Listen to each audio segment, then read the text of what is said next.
he is today, and he's ready to get out, ready to have a new life.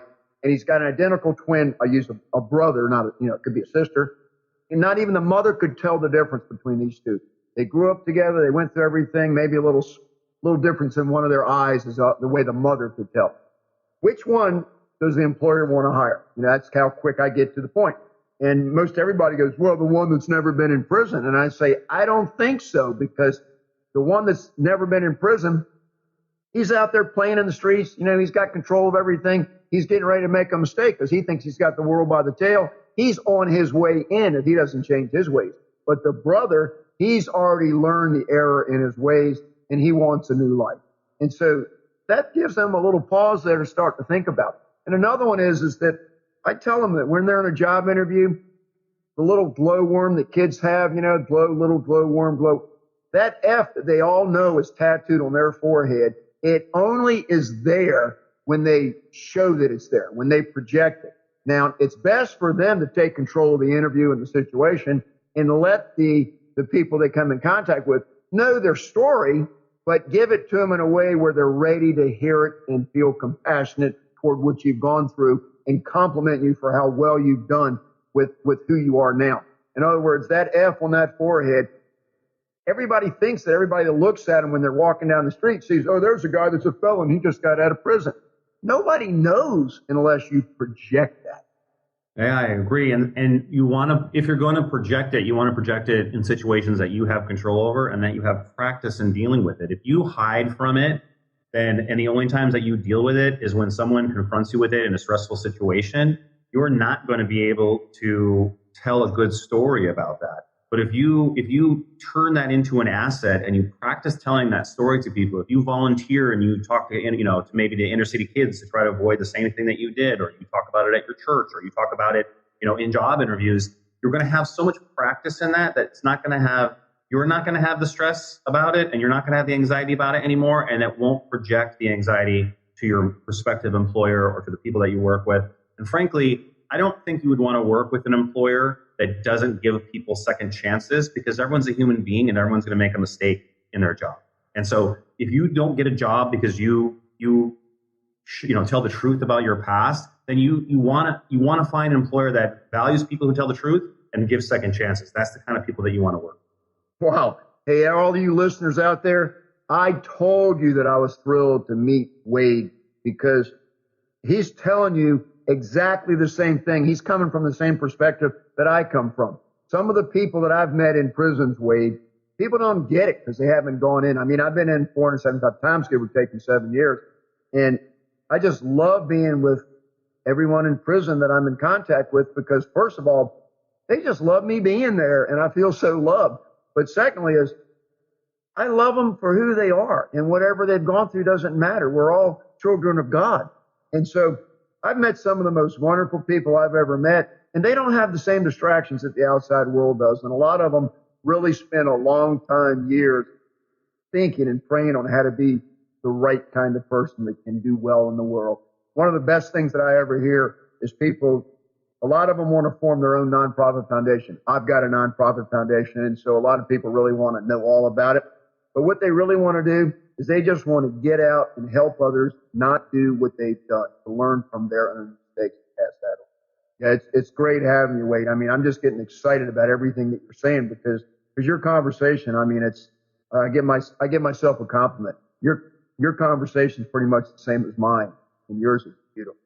Well, I appreciate that, but it's not, I can't take credit for it as much as it's the age-old lessons of character has to be developed. And if you're never challenged with adversity, it's really easy to have character if you're never challenged with adversity. But diversity forces people to choose. I'm either going to have to develop my character over this time, or I'm going to keep doing what I was before. And if you make that choice and you're making that choice, it just makes you so much of a stronger person than if you're never challenged. And that is one of the blessings you can find in these negative situations, for sure. When you're talking about adversity like you're talking about, one of the things that people that have committed crimes, made a mistake, a guy that made a mistake when he was 18, 19 years old spends 20, 30 years in prison. And I know a lot of them. And I'm going to give you one right now.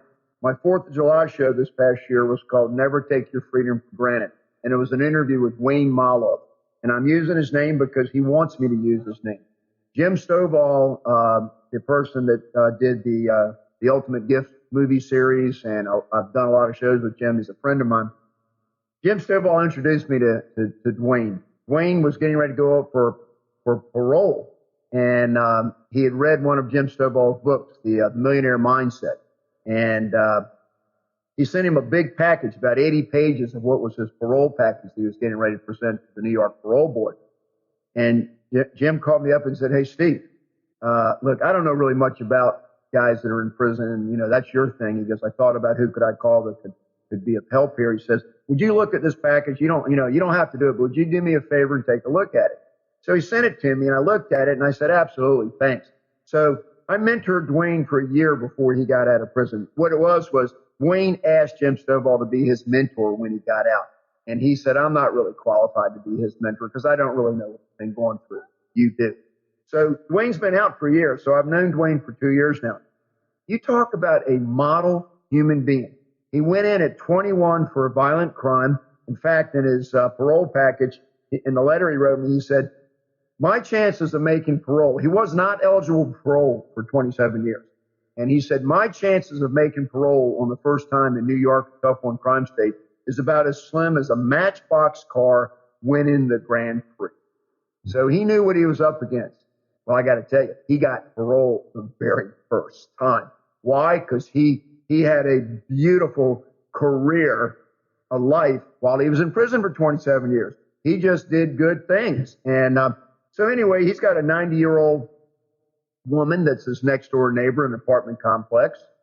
He threw her a surprise 90th birthday party. He takes her to the grocery store to get her groceries or picks them up for her. He picks up her prescriptions. He's a wonderful person. Just because a person's been incarcerated for years doesn't mean that they haven't been transformed. And so that's really something that I'm saying, is that a lot of people do not believe in transformation. A lot of us do. And so part of my whole thing is, and the reason that I wanted you to be on the show is, you're helping people come out and get back into society, not go back into prison, and have a productive, contributing life. And a lot of people on the outside, they're not letting people do that. They are afraid of them. They think it's the pit bull syndrome. Well, you never know when something might trigger that person. They go back to their old ways. What do you think about that kind of stuff? Well, I think there's a lot in that question to unpack, but the thing that hits me first is that for us, first of all, let me kind of backtrack a little bit. I've had adversity in my own life, and so I try to have compassion for other people that have had adversity in their life, and they may have made different choices than I have made, but I can see those choices that they have made. And so that's what I try to do whenever I'm dealing with someone who's been incarcerated or someone who's got let's say that they have some sort of charge for substance abuse or something. I try to put myself in their shoes, and I try to see a set of circumstances to where I can have made it to where they are. And it's actually not that hard to do, to be honest with you.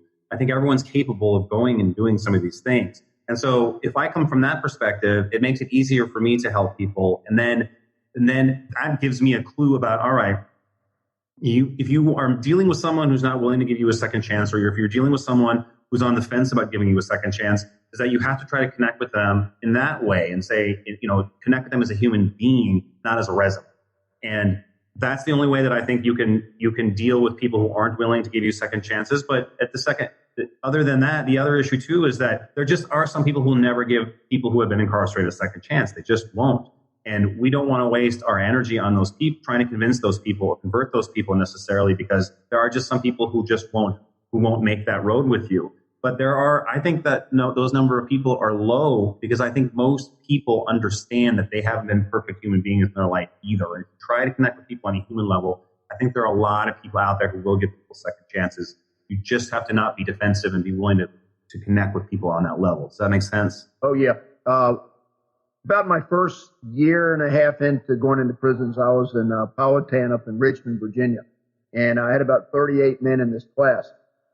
And I was talking to them about how hard it's going to be when you get out. I don't pull the punches. I let them know, you're going to have people who don't want to deal with you because they're afraid of you. But what you need to do when they're rude to you, or like they just don't want to treat you the way you should be treated, just don't be angry. Just pray for them, because they don't have a deeper level of understanding for what we're supposed to do with one another. And so I told them, just thank them for the opportunity. Don't get upset with them. Politely leave. And it might take 37 or 38 interviews, knocking on doors, I call it, before that 38th one says to you, you know, there's something about you that I really, really like. I never thought that I wanted to hire a felon, but there is something about you that you're touching my heart. I want to give you a chance. And I'm telling them that will happen if your own attitude is correct. And another thing that you can tell people, there's two things that you can tell people along those veins to help them, is that story that you just told is not only true for that person, but that person may open up the door for another felon to get a job at the same place that they just got a job at. So if they look at it and say, look, you may have to knock on 35, 40, maybe 50 doors until someone's willing to give you a chance. But that person, once they give you a chance, if you blow the doors off a place and you do a great job, then another person that was in your shoes, you may have made it easier for them to get a job at that place, or that employer tells another employer, hey, I got this guy. And so those actions, that helps you by being calm and understanding that it's going to be a process. That's the one thing I try to teach all my people, is that you must adopt process thinking instead of what I call the grand gesture thinking. I don't want to get too far in the weeds on it, but so many people in our culture have this idea that there's a home run ball that's going to fix everything for you. You're going to have a job interview, you're going to get a job, and that's going to fix everything for you. And that's just not true. It's you have to make incremental change every single day, and it never ends, unfortunately. As much as I would like it to end and all of a sudden you can just relax and everything works out for you, that's not the way that life works. And if you can adopt that process thinking, then I think it makes it a lot easier to knock on those 30, 40, 50 doors. Wow. So in our brief conversation we had before I scheduled you for the interview, you mentioned self-awareness, and a lot of the stuff that I do and I present on the show is all about Maslow's hierarchy of needs, and you like that. I'm going to turn you on to something that I'd like to hear you. I'm going to throw a question at you, but I'd like to speak to you as the old TV show Kung Fu. I'm a karate master, not a Kung Fu master, but a journey of 1,000 miles starts with the first step.